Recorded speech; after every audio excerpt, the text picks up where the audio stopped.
leer en el Evangelio de San Lucas, en el capítulo 4, y luego vamos a leer el trasfondo de esta porción bíblica allá en el libro de Isaías.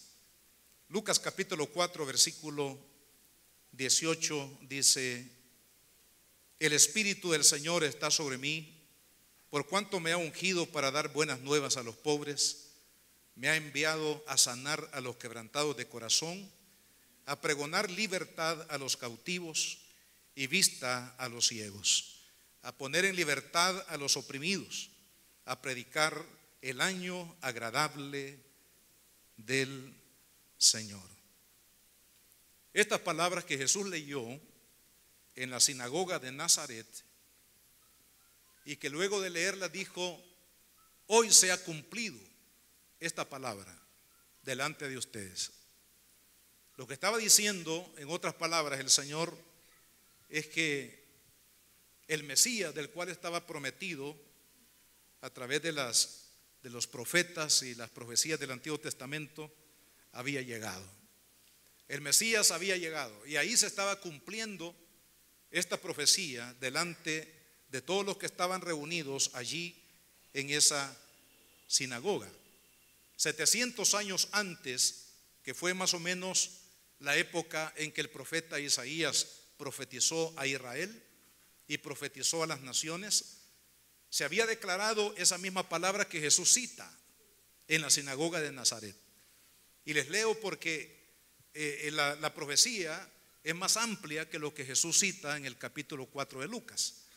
Dice Isaías 61, versículo 1: el Espíritu de Jehová el Señor está sobre mí, porque me ungió Jehová, me ha enviado a predicar buenas nuevas a los abatidos, a vendar a los quebrantados de corazón, a publicar libertad a los cautivos y a los presos, apertura de la cárcel, a proclamar el año de la buena voluntad de Jehová, el día de venganza del Dios nuestro, a consolar a todos los enlutados, a ordenar que a los afligidos de Sión se les dé gloria en lugar de ceniza, óleo de gozo en lugar de luto, manto de alegría en lugar del espíritu angustiado. Y vea cuál será el resultado de la obra del Mesías.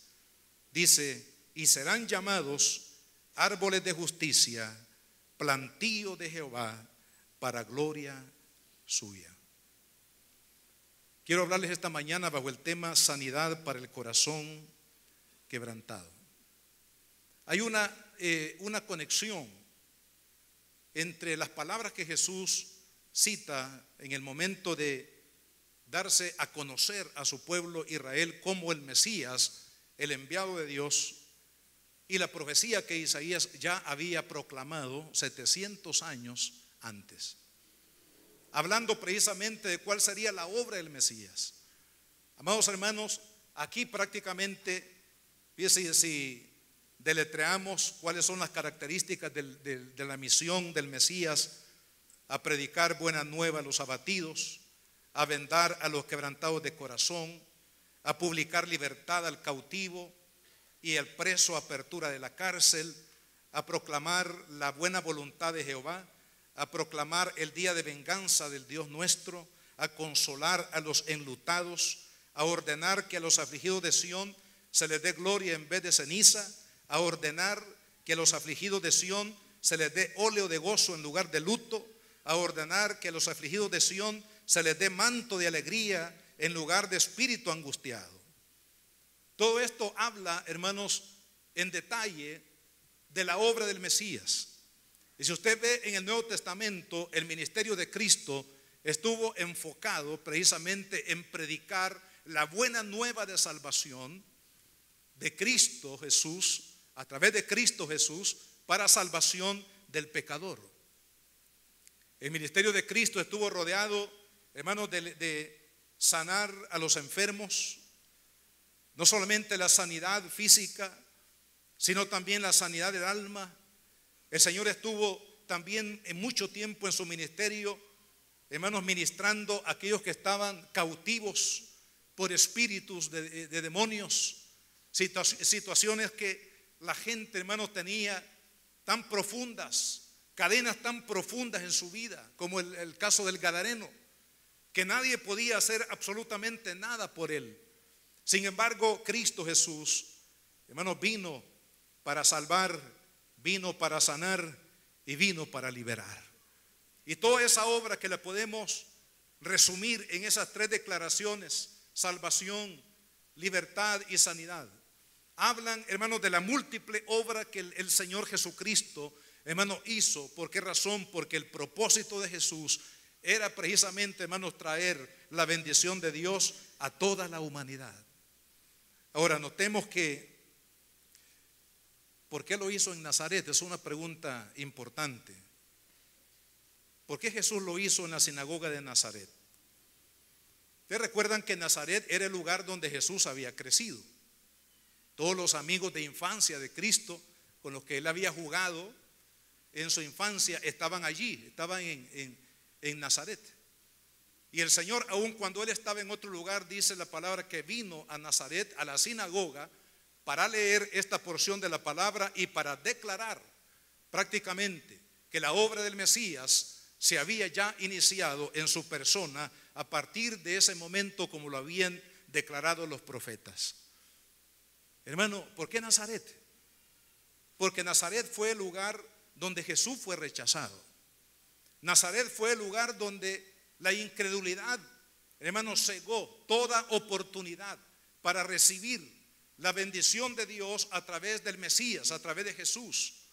Hermano, cuando una persona no recibe a Cristo, cuando una persona no cree en la obra de Cristo, cuando una persona rechaza la obra de Dios a través de la persona de Jesucristo, prácticamente queda excluida de todas las bendiciones celestiales que tienen que ver con la salvación y con muchas obras más que el Espíritu de Dios hace en la vida del creyente. Eso es lo que tristemente, hermanos, en Nazaret Jesús no pudo hacer, dice la Biblia, milagros a causa de su incredulidad. Pero cuando hay una persona que abre el corazón a la palabra del Evangelio y cree, hermanos, en la obra de Jesucristo y trae a su corazón la obra de Jesucristo, esa persona no solamente va a recibir la salvación eterna de su alma, sino también, hermanos, todas las bendiciones de Dios prometidas para sus hijos serán derramados sobre su vida. Porque la clave, la llave, hermanos, para recibir la salvación y todas las bondades de Dios es a través de la fe en la persona de Jesús. Pero los de Nazaret no lo recibieron.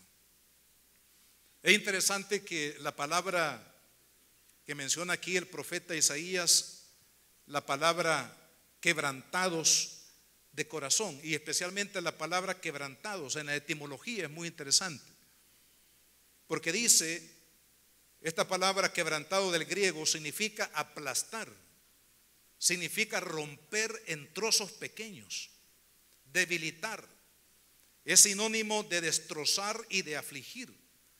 Y hay una palabra que también está conectada con la palabra quebrantamiento, que significa desmenuzar, que es en el versículo de Lucas 4, esta es la palabra que se traduce. Desmenuzar, romper en pedazos por aplastamiento. Es decir, como que algo pesado cae sobre una persona o sobre otro objeto y lo hace pedazos. Eso nos da a entender, hermanos, cuál es el dolor que sufre el ser humano.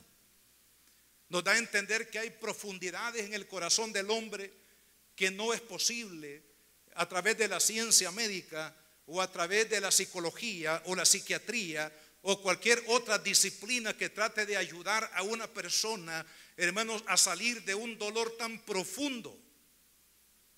Porque corazón quebrantado habla también de las profundidades del dolor del alma, de las emociones, hermanos, del espíritu, no solamente el cuerpo que sufre una persona.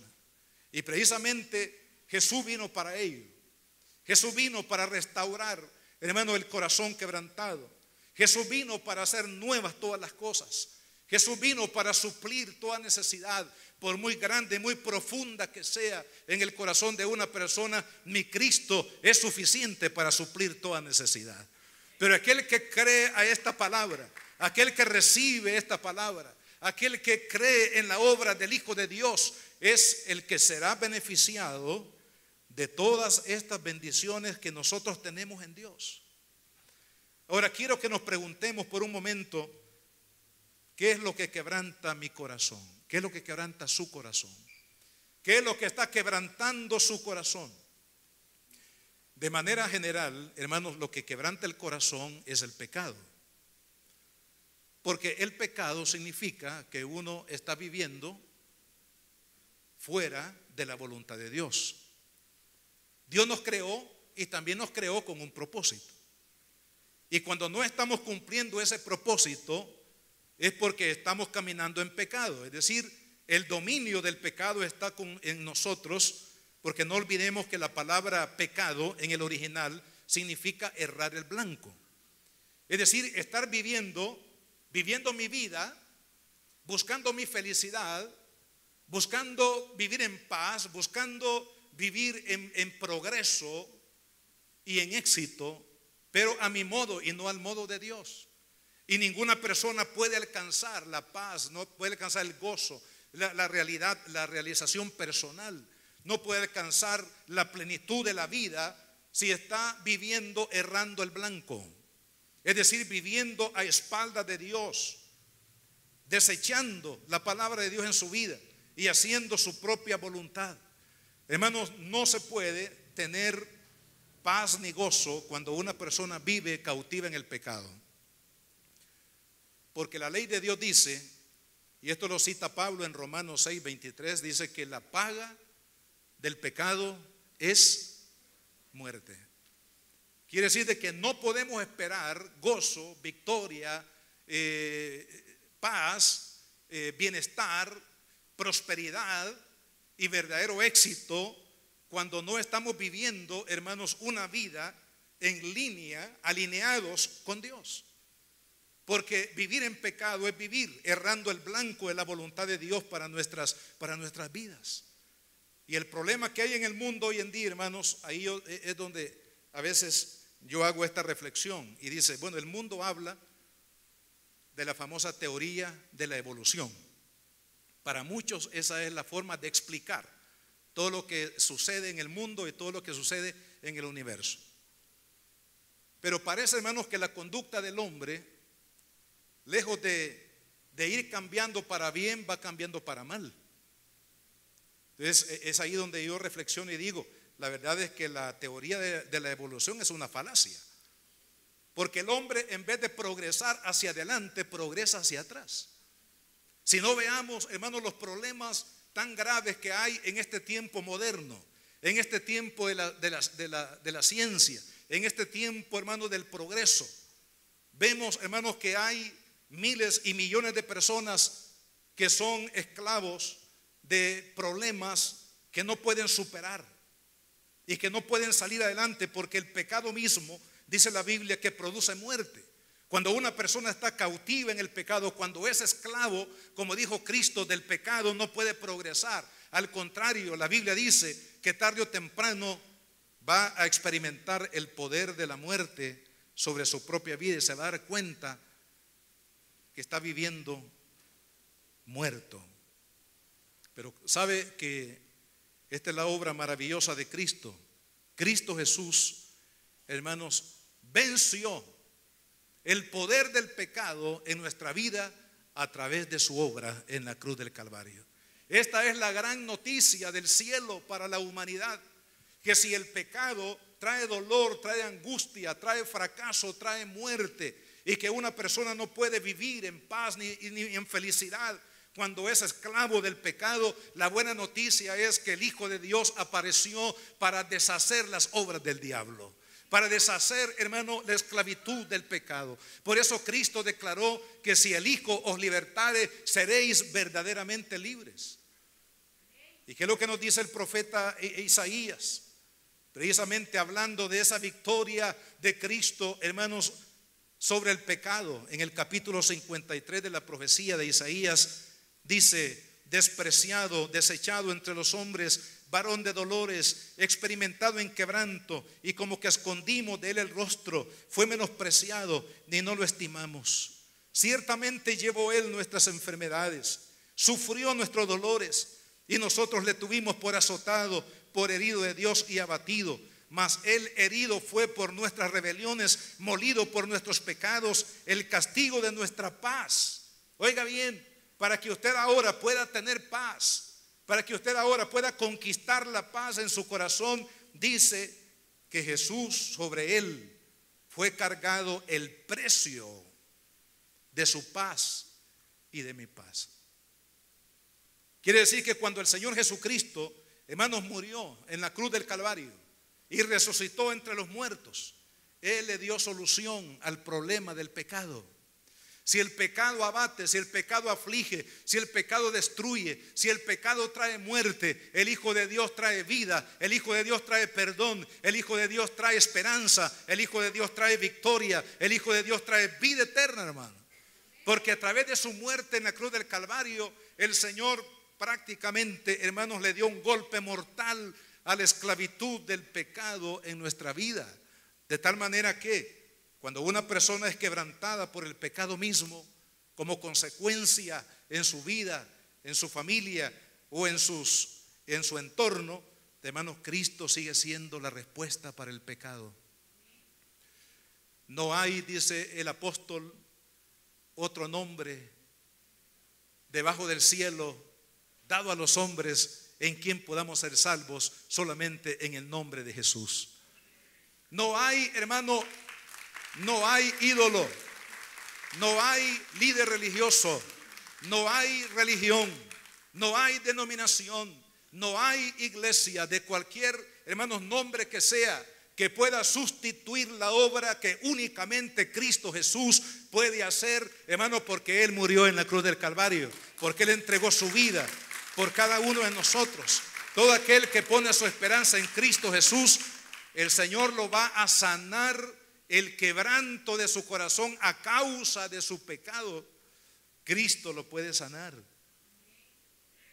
La segunda cosa que quiero mencionar que quebranta el corazón es la desesperanza.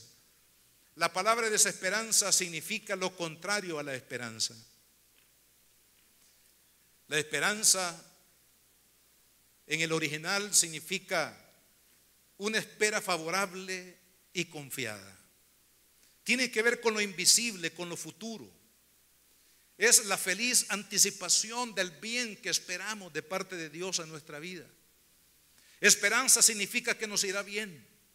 Esperanza significa que estaremos bien. ¿Por qué? Porque Dios es el que está, hermanos, sustentando nuestra vida, guardando nuestra vida. Por eso la palabra de Dios dice que los que confían en Jehová son como el monte de Sión, que no se mueve, sino que permanece para siempre. Pero hay muchas personas que han perdido la esperanza en este mundo, hermanos, a causa de que su mirada, su corazón no está puesta en Dios, sino está puesta en otras cosas. Por ejemplo, cuando nos centramos en los problemas de la vida y dejamos de ver a Dios, dejamos de ver a Jesús. Esto es lo que pasó a los discípulos allá en el mar de Galilea. Cuando quitaron su mirada de Cristo, hermanos, la tormenta los hundía, los destruía. Cuando dejamos, hermanos, de poner nuestra mirada en Cristo Jesús y lo ponemos en los problemas, quite su mirada de los problemas y ponga su mirada en aquel que vence los problemas, que se llama Jesús. Cuando oímos la voz del mundo y del enemigo, cuando dejamos de oír la voz de Dios, hermano, ¿cuántas promesas hay en la palabra de Dios? Algunos dicen 3,000, otros dicen 4,000, otros dicen 5,000. Pero sabe que muchas veces estamos oyendo la voz del enemigo que le dice: vas a fracasar. La voz del enemigo que le dice: ya estás por caer, por destruir tu vida, tu familia, por destruir todo lo que tienes. Oímos la voz de los amigos, oímos la voz, hermanos, de los medios de comunicación, y muchas veces creemos más en lo que oímos que en la palabra de Dios. Pero si usted y yo, hermanos, creemos a esta palabra y ponemos nuestro oído, porque la Biblia dice que el oído de Jehová está atento al clamor de su pueblo. Hermano, el oído de Dios está dispuesto para oír su necesidad, y los ojos de Dios están sobre toda la tierra para ver la condición de los justos. Cuando nos sentimos solos o abandonados por los demás, perdemos la esperanza. Cuando vemos, hermanos, que un familiar cercano, un cónyuge, un padre, un hijo, nos abandona. Cuando sentimos que no hay nadie a quien le interesemos. Cuando llega esa soledad al corazón y confiamos más en el apoyo de otros, es cuando perdemos la esperanza. Los hijos de Dios no debemos de olvidar, hermanos, que Jesús prometió desde el momento mismo que nosotros abrimos nuestro corazón y lo recibimos en nuestro espíritu. Hermanos, Jesús dijo: yo estoy con vosotros todos los días hasta el fin del mundo. Para el Hijo de Dios no hay soledad. Nunca estaremos solos cuando Cristo Jesús, hermano, ha venido a nuestro corazón. Hay hermanos que son viudos o viudas. Hay hermanos que ya están en esa etapa, hermanos, de la madurez, de su adultez, y se sienten solos. Pero si usted es un hijo de Dios, déjeme decirle, nunca estará solo, porque Jesús prometió estar con usted todos los días hasta el fin del mundo. Un hijo de Dios nunca debe sentirse solo, porque la compañía de Dios, hermano, está con nosotros. El Señor, su presencia está con nosotros. Otras veces cuando vemos, hermanos, que las circunstancias que nos rodean se vuelven más difíciles cada día, no vemos una respuesta, una salida, debemos de seguir confiando, porque Dios ha prometido, hermanos, que aún en el valle de la sombra y de la muerte, Él estará con nosotros hasta el final. Muchas veces cuando dejamos de confiar en Dios y comenzamos a confiar en nosotros mismos, perdemos la esperanza. ¿Por qué? Porque eso se llama egolatría. Cuando yo quiero manejar los problemas, cuando yo quiero, hermanos, salir de los problemas en mi capacidad, aplicando mi inteligencia, aplicando, hermanos, mi destreza para poder vencer una circunstancia, lo que estamos haciendo es sustituyendo la soberanía de Dios en nuestra vida, y estamos tratando de capitanear nuestra vida por nuestras propias fuerzas. Y es cuando perdemos la esperanza. La pérdida de la esperanza puede llevar a una persona a perder el propósito de la vida. Puede llevar a una persona a darse por vencido, hermanos, y pensar o atentar contra su propia vida. Estos días escuchamos una estadística acerca de los suicidios en el mundo. Se dice que al menos los que están contabilizados, 800,000 personas, hermanos, se quitan la vida en el mundo. Y de cada persona que logra el objetivo de terminar con su vida, hay 3 más que lo intentan y no lo han logrado. Esto nos habla de una epidemia que hay en el mundo ahora. Y en mucho porcentaje de las personas que se suicidan o toman esta decisión de atentar contra su propia vida son jóvenes. Jóvenes que están comenzando, hermanos, la vida. Sin embargo, han perdido todo propósito de vida, porque han perdido toda esperanza, porque no han puesto su mirada en el Mesías, en Cristo Jesús, sino que han puesto su mirada en las cosas de este mundo. Y hermanos, las cosas de este mundo perecen. El único que permanece para siempre se llama Jesús y su palabra. Y cuando usted pone su esperanza en Él, siempre tendrá la prerrogativa de Cristo para salir adelante en medio de cualquier problema que usted enfrente en la vida. Otro problema que quebranta el corazón es el rechazo. Se lo voy a simplificar de esta manera. El rechazo es un sentimiento que nos hace pensar que no le interesamos a otros y por tanto nos desechan o nos menosprecian.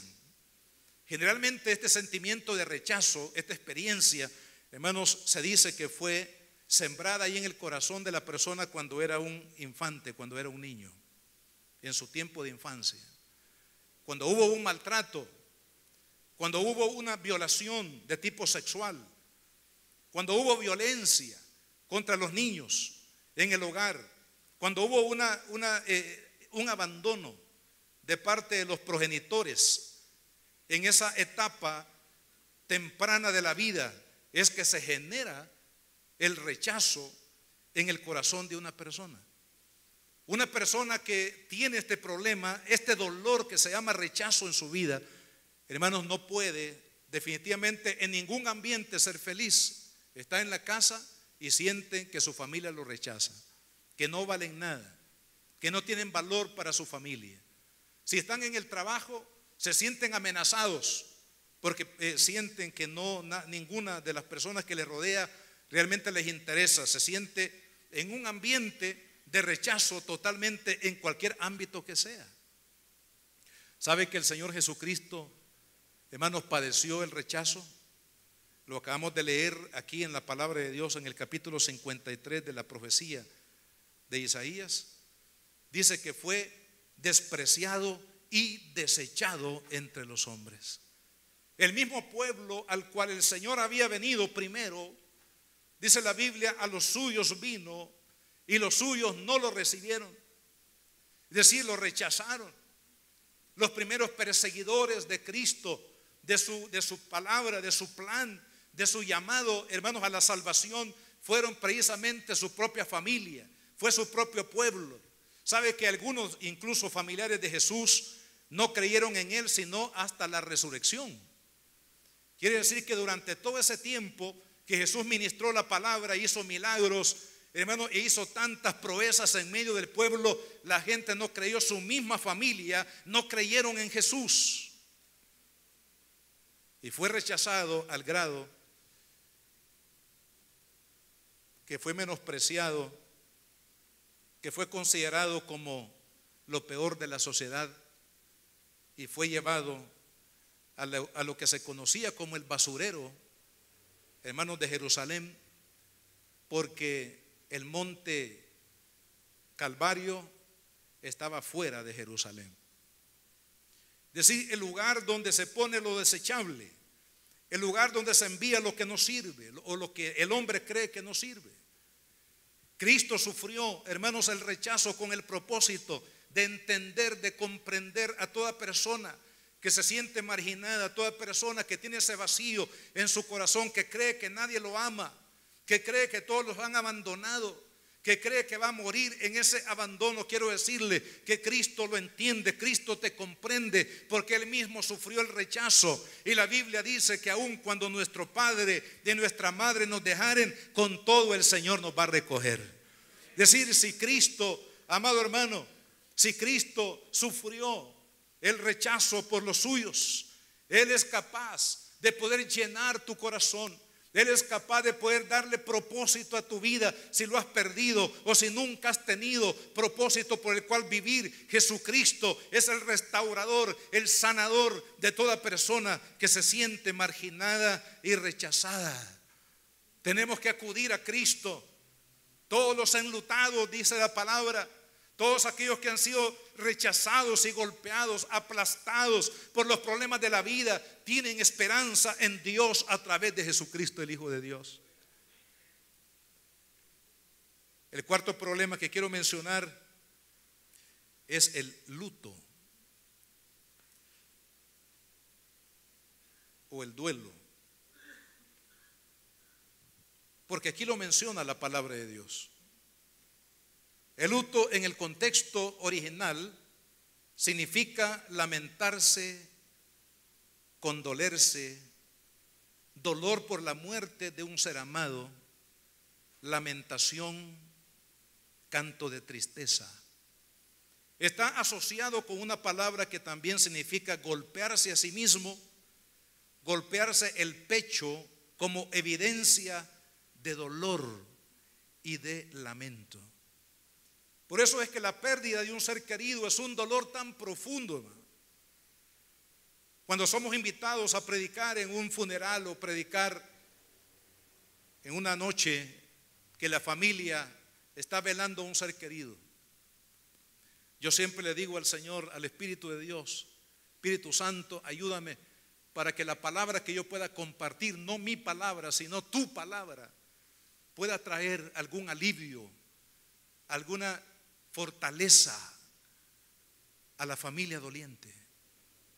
Porque es tan doloroso ese desprendimiento. Y se dice que entre más cercana es la persona que muere o la persona que va a la presencia de Dios, el dolor es más profundo. Y hay personas, hermanos, que se quedan prácticamente ancladas su alma en el dolor por la pérdida de un ser querido. Pierden todo propósito de vida, se llenan de tristeza, muchos se llenan de culpabilidad diciendo: no hice lo suficiente, quizás hubiera hecho esto, quizás no lo hice, fallé, y se culpan a sí mismos del problema, del fallecimiento de un ser querido, porque el dolor es tan profundo. Israel mismo, en esta época que menciona el profeta Isaías, esta es una palabra de esperanza que Dios le da a Israel en el tiempo de la restauración. Porque después que Isaías dio esta palabra, hermanos, vino la invasión babilónica. Miles de miles murieron por la invasión. Muchos fueron desterrados, arrancados prácticamente. Niños fueron arrancados de los brazos de los padres para ser llevados en cautiverio, hermanos, a la tierra enemiga.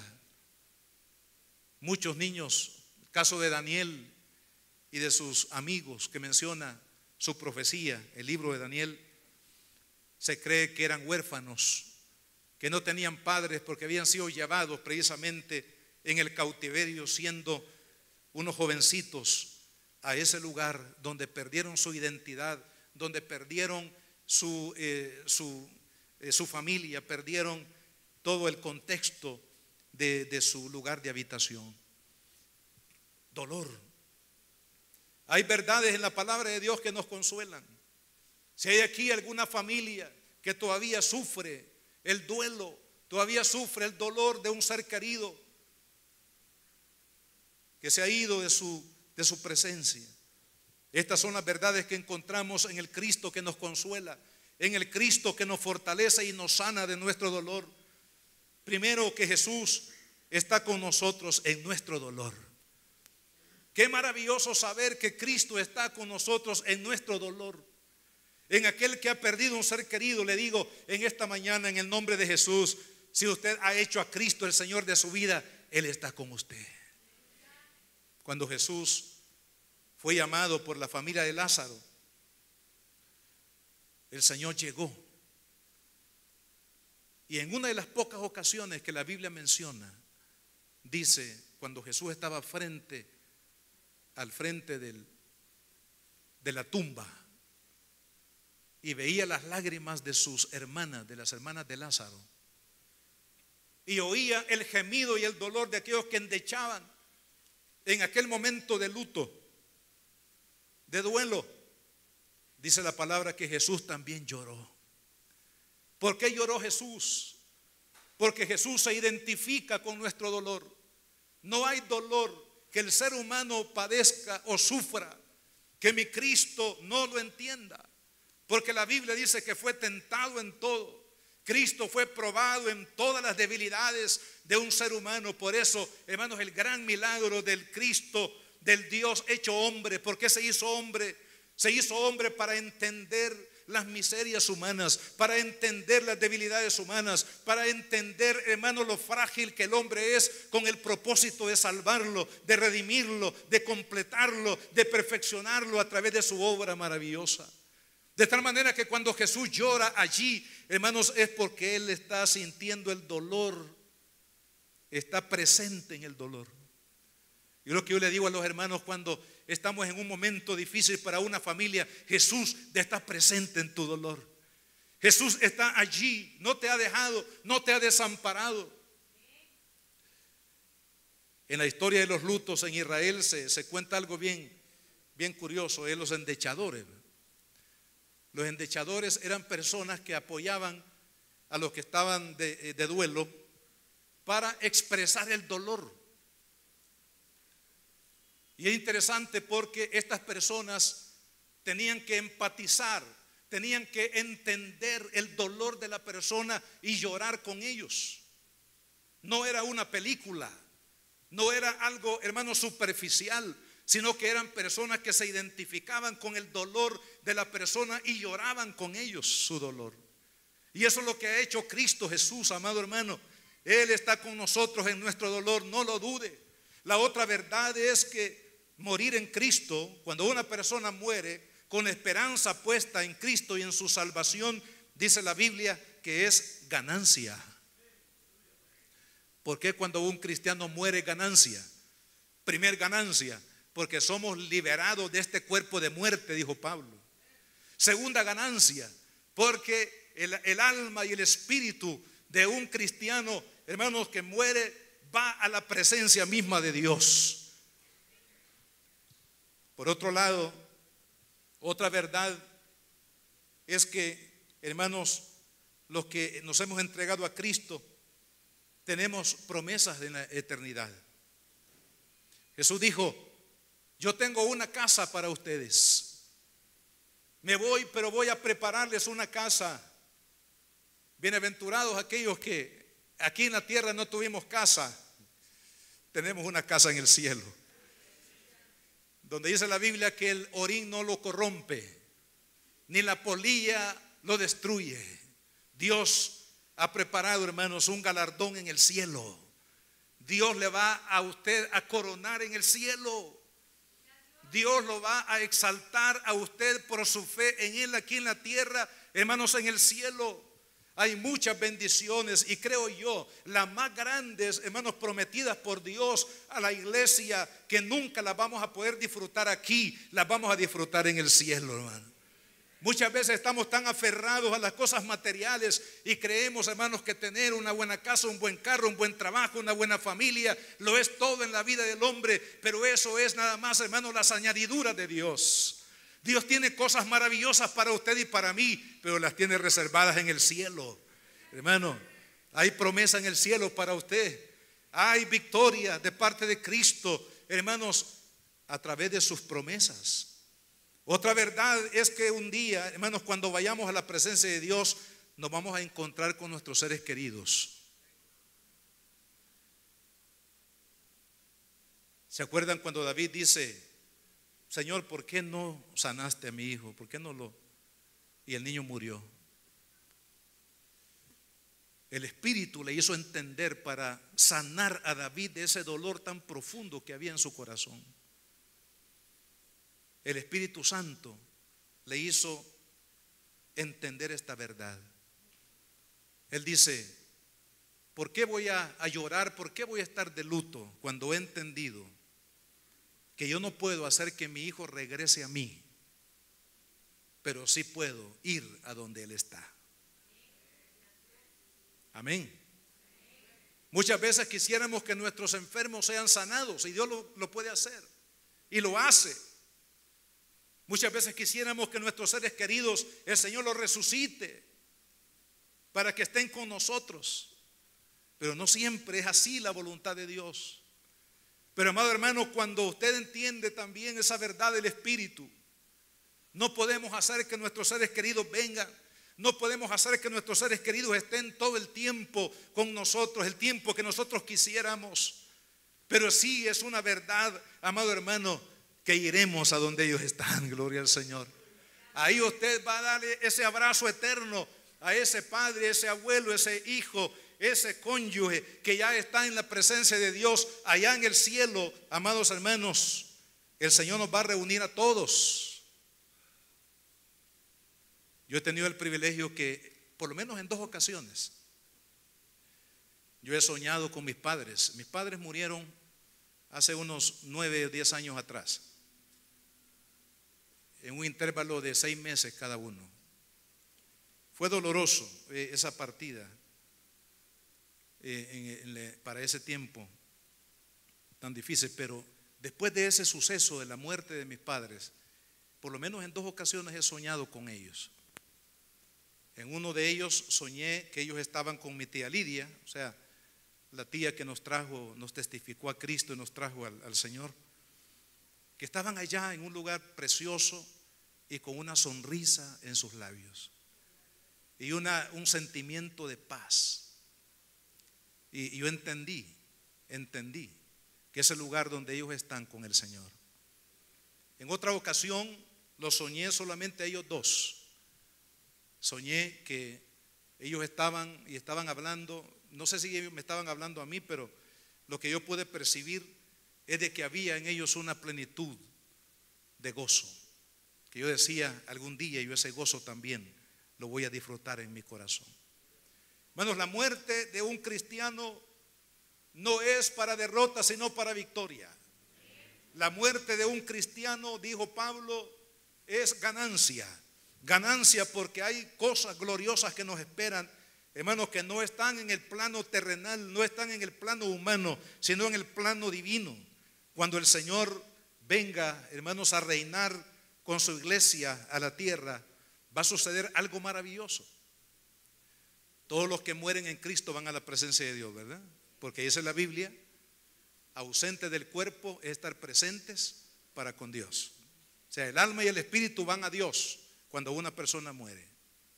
Ahora, ¿qué va a pasar el día de la venida de Cristo? El día del rapto de la iglesia. La Biblia dice, hermanos, que los creyentes van a recibir un cuerpo glorificado. Es decir, del cielo, hermanos, Dios nos va a dar un cuerpo espiritual, ya no el mismo cuerpo físico que tuvimos antes de morir, sino Él nos va a dar un cuerpo. Ahora, ¿con qué propósito Dios nos va a dar ese cuerpo glorificado? Con el propósito de reinar con Jesús sobre la tierra. Porque dice la Biblia que la iglesia va a reinar con Jesús en el milenio, gloria al Señor. A usted Dios lo va a mandar, hermanos, como ministro de, no sé, como gobernante de alguna provincia, de algún lugar. Usted va a estar en el gabinete de gobierno de Jesús, donde habrá verdadera paz y justicia en las naciones. Amado hermano, pero el Señor, mire qué lindo lo que le espera al cristiano. Hermanos, las vidas de aquellos que murieron en Cristo pronto serán levantadas en victoria el día que el Señor venga. Ahí les debo hablar de otras cosas que quebrantan el corazón: el temor, la soledad, la enfermedad y otros más. Quiero terminar con esto. ¿Qué es lo que debemos de hacer para recibir la sanidad, el consuelo, la fortaleza en el corazón que ha sido quebrantado? Primero, hermanos, pongamos nuestra mirada en Cristo Jesús. La Biblia dice: puesto los ojos en Jesús, el autor y el consumador de la fe. No aparte su mirada de Cristo. Hermanos, el mundo trata de apartar la mirada del hombre y ponerla, hermanos, en hombres, ponerla en religiones, ponerla en el dinero, ponerlas en el materialismo, ponerlas la confianza en miles de cosas. Pero la victoria está cuando nosotros ponemos nuestra mirada en Jesucristo. Bartimeo el ciego, conocido así, Bartimeo el ciego, cuando Jesús dice pasó por ahí, por Jericó, él oyó que era Jesús de Nazaret, dice, y entonces comenzó a proclamar, dice, y oyendo que era Jesús Nazareno, comenzó a dar voces y a decir: Jesús, hijo de David, ten misericordia de mí. Y aun cuando otras personas, incluso los discípulos, trataron de callarlo, trataron de desenfocarlo, este hombre siguió declarando: Jesús, hijo de David, ten misericordia de mí. Amado hermano, no quite su mirada de Jesucristo. El mundo le va a ofrecer muchas formas de poder vencer sus problemas, pero hay una sola persona que lo puede ayudar, que puede sanar su corazón herido, quebrantado o aplastado. Solamente Jesucristo, el Hijo de Dios, puede sanar su corazón, y es necesario, hermano, enfocar nuestra mirada en Cristo. No hay religión, no hay ningún santo, no hay ningún pastor, no hay ningún líder, no hay nadie, hermano, que pueda sustituir la obra de Cristo. Solamente Cristo salva, solamente Cristo perdona, solamente Cristo transforma, solamente Cristo, hermano, restaura la vida del corazón de una persona pobre.